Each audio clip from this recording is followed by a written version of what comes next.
Hello and welcome to Dead Letter Movie Chat, episode 28, 28.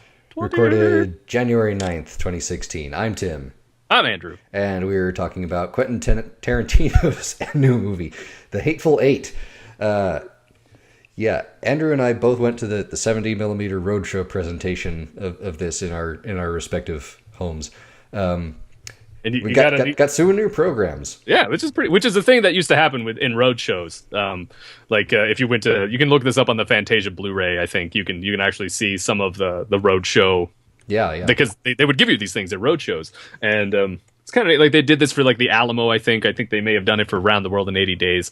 Not 100% on that one, but this is it's kind of cool. I mean, it's got pictures. It's got like a little article about it. It's talking about 70mm.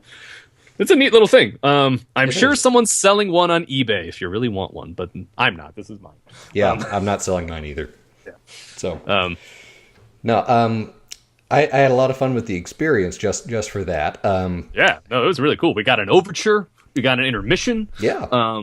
Which is nice because what's the one thing I want every time I go see a 3-hour movie? An ability to leave to pee and it not be a problem. And it was built right in. It was pretty great. Yeah. So, we got a lot of people in this movie, like Tarantino is wont to do. There was Kurt Russell, Jennifer Jason Leigh, Samuel L. Jackson, Tim Roth, Bruce Michael Dern, Madsen. Michael Madsen, yeah. Is that all? Oh wait, we didn't. The guy the relative newcomer whose name I don't want to butcher. Got the program right there. Yeah, we got Walton Goggins, who's popular in the TV show Justified, and Dimian Bicker, Bob the Mexican, right? Yeah, so and that is the 8 right there. But what ended up being one of my favorite characters is not part of the Hateful Eight, is the stagecoach driver OB. Yeah, I liked him a lot too. I liked him a lot. He was much needed comic relief for a lot of the movie, and there were some funny bits from other people as well. Oh, of course, it's a Tarantino movie. It's a Tarantino movie. There's some dark humor. There's some regular humor, and there's a surfeit of ultra violence. Oh yeah. Well, this one's interesting because unlike like Kill Bill or Inglourious Bastards or even Pulp Fiction is kind of more throughout it as well. This is the first time he's made a movie that all of it comes later. Yeah. I don't think I'm spoiling everything when I say like we are well more than halfway through the movie when things start to get bad. Yeah, and, really, the intermission is a break point for a lot of things in this movie. Mm-hmm. So I enjoyed this movie quite a lot. I mean, even without the whole experience of the film projection, and it sort of felt like being transported back in time. It was so cool. It was. That was really cool. But I liked the movie a lot.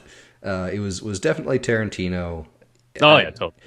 I don't feel it was his best work. Like for instance, What is his best work? In your opinion, I must confess, I haven't seen his entire body of work. I have not seen all 8 of his movies.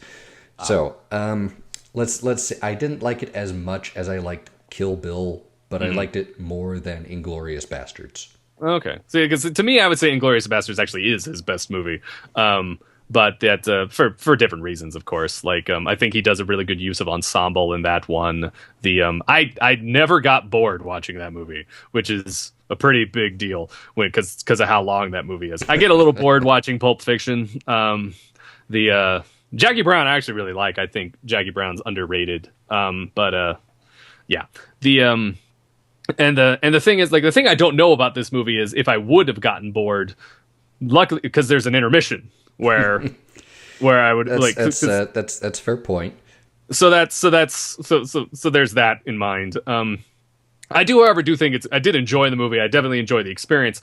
I still had fun in the movie. I think it's his best technically made movie.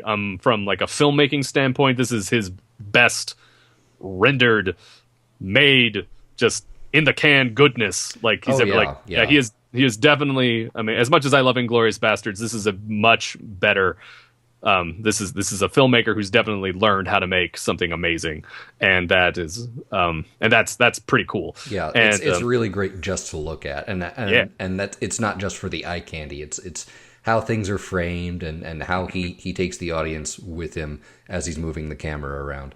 So and now, mind you, there's all these great outdoor shots that would be a little bit more befitting for the epic 70 millimeter aspect ratio.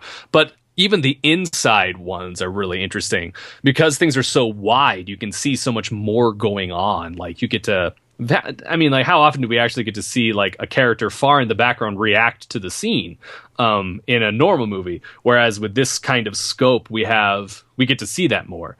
But now this is where things get bad for Andrew, because this is such a big focus, and because so much of the movie takes place in one area. So one of the horror review guys I read, James Holmes is the angry video game nerd, but the guy who used to do Freddy in Space, he described it as Reservoir Dogs meets The Thing.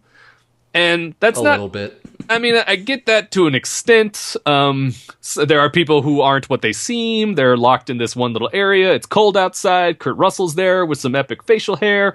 And Tim Roth and Michael Madsen are there too. So I mean, I get that kind of thought, but at no point does Jennifer Jason Leigh's head leave her body and become a spider. So I think that kind of isn't really right. Right. So no, this is a Western. It's a Western, and it's actually a pretty good Western at that. But my problem is because we have this big scope, we have this even though it's a huge scope, it still feels claustrophobic. I found myself wanting the characters to be not developed more, because that's not quite what I want. I want more of a wrinkle, and I want more of a depth. And I think that this kind of story needs characters like that. And it's not saying all the characters are like this, but when you're only concentrating on 8 people, like, it becomes really apparent which characters need it more. When Jennifer Jason Leigh's character is one in which I can think of. And Tim, you were right in saying that she's kind of a MacGuffin for this, but yeah, I still think she kind of is. She's a little bit less of an actual character, which is kind of unusual for Tarantino. We've seen him write strong female characters in the past who are well drawn. Not just this is a woman who can do things better than the guys, but who has depth and motivation and acts like a real person, kind of in the context of the movie. Jennifer Jason Leigh sort of doesn't. She's kind of like a mad dog in this picture, who just is attacking nearly everything kind of at random. Yeah. So she's I agree, less an actual character, but I didn't feel a need for her to be. I felt that the scope of character was mostly satisfied by what was going on with everybody else. And I agree, some of the others were a little bit thin, particularly, Bob the Mexican was a little bit thin. Yeah. Although he had some really great interactions with Samuel L. Jackson's character. Yeah. But when the stagecoach driver, when the stagecoach driver is becoming a more less, you said thin, so I'm going to say fatter character than some of the members of this Hateful Eight that were so focused on, that strikes me as a problem. Now, because Tarantino had considered making this a stage play when it leaked, I will admit that I had that in my head when I was watching this. So, and if I had seen this on the stage, I would have felt the same way. Like, these characters deserved more than they got. And the thing that makes it frustrating is that I know Quentin can do that. And that's the thing that kind of bothered me. The film is pretty mean-spirited, and that's fine. I mean, it is called The Hateful Eight, but that doesn't mean there can't be more facets to its hatefulness. Like Darth Vader, for example, sure, or Frank Booth in Blue Velvet, or things, or even Hannibal Lecter. I mean, like, there's more that can be done even in one movie, and so that's kind of that's what left a bad taste in my mouth for me. And I will admit wholeheartedly that these kind of things are the stuff I think about more. in the sense of just seeing a movie. I had a good time. I really enjoyed it. I ate my popcorn and had a great time. But at the same time, I still felt like Quentin could have done better. Yeah, that's fair. I can't really argue with that. But I mean, like I said, I liked the movie.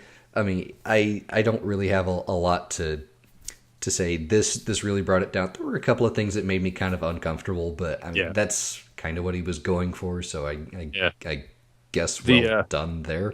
Yeah, the extended monologue of Samuel Jackson before the intermission is the most juvenile video store thing he's written since Reservoir Dogs, and that really is. That kind of, I mean, it hurt the movie for me at least. It did for me as well. People were kind of squirming in their seats. Yeah. So and it's one thing to make people uncomfortable, but it's another thing to make it uncomfortable and it not seem like a 17-year-old wrote it. Yeah. So that was kind of my problem with that scene. So yeah, all that said, I'll give it a B. Okay. Yeah, I will say that this is probably his, like, I don't know, like, I say this is probably his worst movie, at least script wise, but that is also saying that, like, his worst movie is still way better than a lot of other movies. So I'm giving this a C plus. That doesn't mean it's not worth seeing, though. I do think it's worth seeing. We have no idea what the digital version is like. Other than the fact that we know it doesn't have an intermission and no overture. Right. And I'm certainly curious about the differences, but not enough to go and see it again in the theater, I don't think.